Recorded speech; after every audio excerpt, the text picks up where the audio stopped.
পায়ের নখের মধ্যে নারকেল তেল দিন, তারপরে দেখুন কি ঘটে। মুহূর্তের মধ্যেই আপনার বড় সমস্যার সমাধান হয়ে যাবে। যে সমস্যার সমাধান করার জন্য আপনি অনেকদিন ধরে হাজার হাজার টাকা খরচ করেছেন, তারপরে সমস্যার সমাধান করতে পারেননি, সেই সমস্যার সমাধান করতে পারবেন পায়ের নখের মধ্যে 2 থেকে 3 ফোঁটা নারকেল তেল দিয়ে।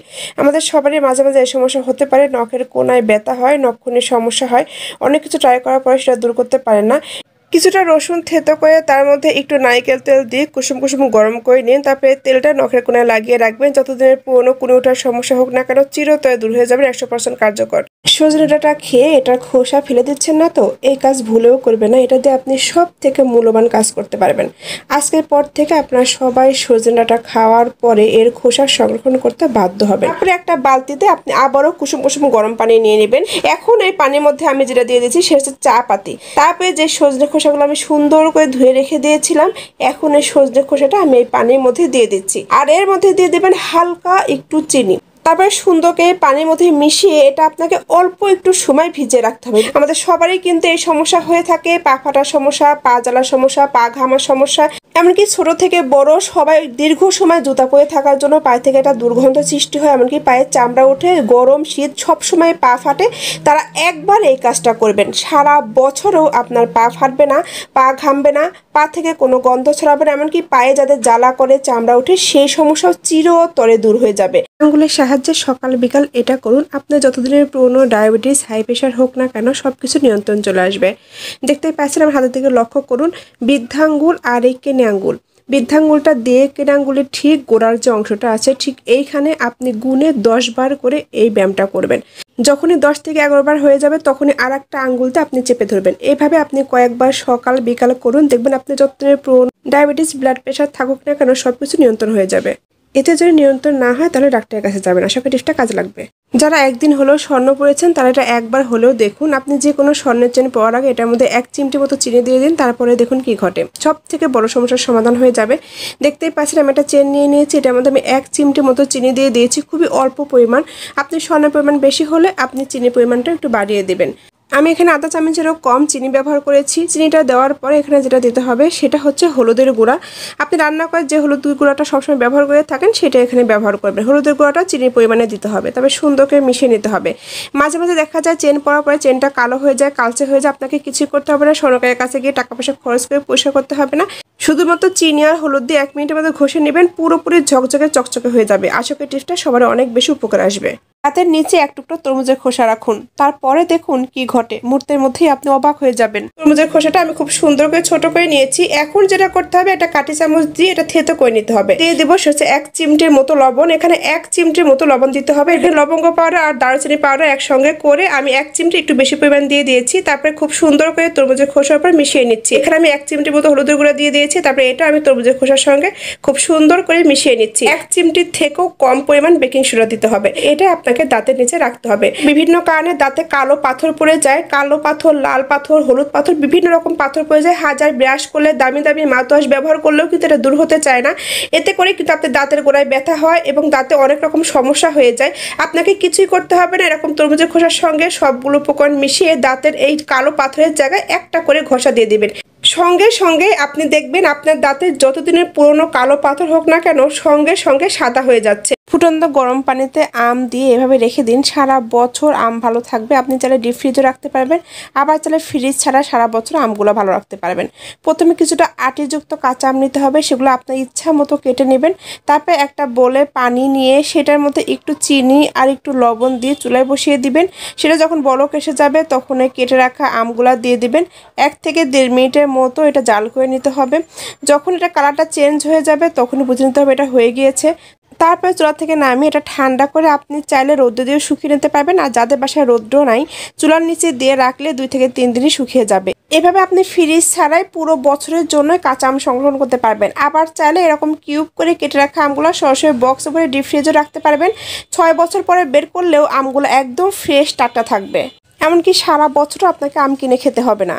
প্রথমে লাগবে একটু ভাত, এখানে আপনি পান্তা ভাতও ব্যবহার করতে পারবেন, তবে অবশ্যই সেটা ফ্রেশ হতে হবে। 2 চামচ ভাত একটু পানি সহ নিয়ে একটু ম্যাশ করে নেবেন।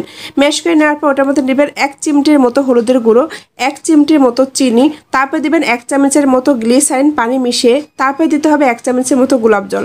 সুন্দর করে মিশিয়ে দিবেন 1 চামচের মতো আটা, তারপরে আরও একটু সময় করে মিশিয়ে নেবেন। যখন মেশানোর পরে একটা ঘনত্ব তৈরি হয়ে যাবে তখন বুঝে নিতে হবে এটা তৈরি করা হয়ে গিয়েছে। এটা আপনি নামি দামি পার্লারে একটা দামি ফেশিয়াল তৈরি করতে পারবেন। এটা আপনি ত্বকে লাগানোর সাথে সাথে ত্বকের যে কোনো কালো দাগ ছোপ দূর করে ফেলবে। ছেলে ও মেয়ে ত্বকের যেখানে লাগাবেন সেখানে ফর্সা করে দেবে। বগলে কালো দাগ, হাঁটু, গলা, ঘাড়ের কালো দাগ সব কিছু দূর করে চেহারাটাকে সুন্দর করে তুলবে। আপনাকে কোনোদিনও আর পার্লারে যেতে হবে না। আশা করি টিপসটা সবার অনেক বেশি কাজে লাগবে।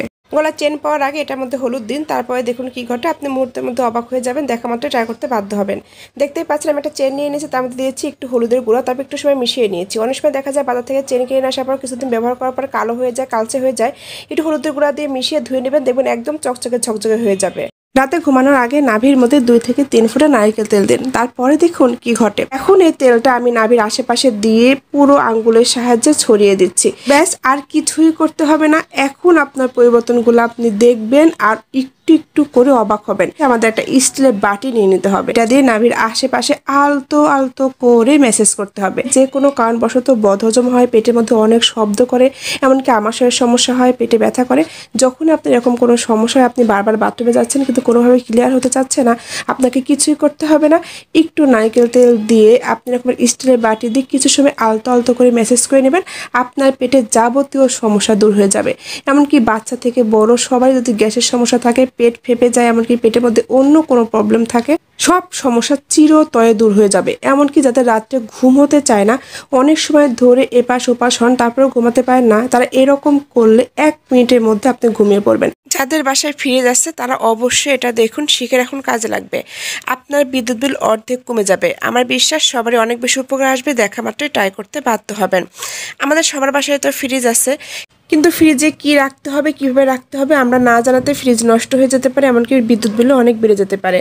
আপনি যে কাজটা করবেন, ফ্রিজে যত জিনিসই রাখেন না কেন, স্টিলে কোনো পাত্র ফ্রিজে কখনো রাখবেন না। দেখা যায় আমাদের তরকারি অত মাছ মাংস কোনো কিছু বেঁচে গেলে যে কোনো পাত্রে রেখে দেয়, সেক্ষেত্রে স্টিলের পাত্রেও কিন্তু আমরা রেখে দিতে পারি। স্টিল কিন্তু বিদ্যুৎ টানতে অনেক বেশি আকর্ষণ করে, এতে করে আপনার বিদ্যুৎ বিলও অনেক বেশি বেড়ে যেতে পারে। আপনি অন্য কোনো যে কোনো প্লাস্টিকের বক্স অথবা মেরামাইন বাটিতে যদি আপনি রেখে দেন, এতে করে এরকম কোনো কিছু হবে না। ছোট্ট একটা টিপস ফলো করে বিদ্যুৎ বিল অনেক কমিয়ে নিতে পারবেন। আশা করি টিপসটা সবার অনেক বেশি উপকার আসবে। বালিশের নিচে একটা পেঁয়াজ রাখুন, তারপরে দেখুন কি ঘটে। মুহূর্তের মধ্যেই আপনি অবাক হয়ে যাবেন। দেখতেই পাচ্ছেন আমি একটা পেঁয়াজ নিয়ে নিয়েছি, তারপরে আমাদের লাগবে কয়েকটা লবঙ্গ। তবে পেঁয়াজের মধ্যে কিন্তু লবঙ্গগুলো লাগিয়ে নেওয়া হয়ে গিয়েছে। এখন এই পেঁয়াজটা আমি বালিশের নিচে রেখে দেবো। এখন অনেকে মনে প্রশ্ন হতে পারে, বালিশের নিচে এই পেঁয়াজটা রাখলে কেমন ঘটতে পারে। আমি বলে দিচ্ছি, আমার বিশ্বাস এই সমস্যা সবারই হয়ে থাকে এবং কম বেশি সবাই এই সমস্যায় অনেক দিন ধরে ভুগেছেন। অনেক কিছু ট্রাই করার পরেও এটা সমাধান করতে পারেননি। সেটা হচ্ছে মাইগ্রেনের সমস্যা, মাথা ব্যথার সমস্যা, সাইনোসাইটিসের সমস্যা, নাক বন্ধের সমস্যা। ঘুমাতে গেলে আপনার ঘুম আসে না, সারা রাত এদিক ওদিক হয়ে সকালে দেখা যায় আপনি অনেক বেশি ক্লান্ত অনুভব করেন। সেক্ষেত্রে আপনি ঘুমানোর আগে বালিশের নিচে একটা পেঁয়াজের সাথে এরকম লবঙ্গ লাগিয়ে যদি রেখে দেন, সকালে দেখবেন আপনার সব সমস্যা দূর হয়ে গিয়েছে। আপনি বালিশে শোয়ার সঙ্গে সঙ্গে ঘুমিয়ে পড়বেন, সকালে উঠে দেখবেন আপনি পুরো ফ্রেশ, আপনার কোনো প্রকার কোনো সমস্যাই নেই। এসি চালানোর আগে এসির মধ্যে একটা প্লাস্টিকের বোতল দিয়ে এটা করুন, আপনার বিদ্যুৎ বিল অর্ধেক কমে যাবে। রাত দিন 24 ঘন্টা এসি চললেও বিদ্যুৎ বিল আসবে না। দেখতেই পাচ্ছেন আমি একটা প্লাস্টিকের বোতল নিয়ে নিয়েছি আর নিয়েছি কিছুটা পরিমাণ পানি। এখন এই পানির মধ্যে দিতে হবে একটু পাউডার। আপনি যে কোনো পাউডার দিতে পারবেন, অবশ্যই গায়ে মাখা পাউডার যেগুলো সেগুলা। তারপরে যে বোতলটা নেবেন সেই সিপিতে আপনি ছোটো ছোটো 3 থেকে 4টা ছিদ্র করে নেবেন। তারপরে পাউডারটা পানির মধ্যে সুন্দর করে মিশিয়ে নেবেন। এখন এসির ভিতর থেকে যে ছাঁকনিটা আছে, ছাঁকনিটা খুলে এটার মধ্যে আপনি এটা দিয়ে স্প্রে করে দিবেন। এতে করে পাউডারটা সরাসরি ছাঁকনির মধ্যে চলে যাবে, ওটার মধ্যে কোনো ময়লা থাকলে সেটা পরিষ্কার হয়ে যাবে। আর পাউডার দেওয়ার জন্য কখনোই আর ছাঁকনির মধ্যে কোনো ময়লা আটকাবে না। আর আপনি যখন রুমে এসি চালাবেন তখন আপনার পুরো রুমটা অনেক বেশি সুগন্ধি হয়ে যাবে। আর যখনই ছাঁকনির মধ্যে কোনো প্রকার কোনো ময়লা আটকে যাবে না, তখনই আপনার এসির কিন্তু ঠান্ডাটাও বেড়ে যাবে। আর অল্প একটু সময় এসি দিলে আপনার রুমটা ঠান্ডা হয়ে যাবে। কিছুক্ষণ পরে আপনি এসিটা বন্ধ করলে সারা রাত রুম ঠান্ডা থাকবে। এতে করে বিদ্যুৎ বিলও কিন্তু অনেক বেশি কমে যাবে। আশা করি টিপসটা সবার কাজে লাগবে।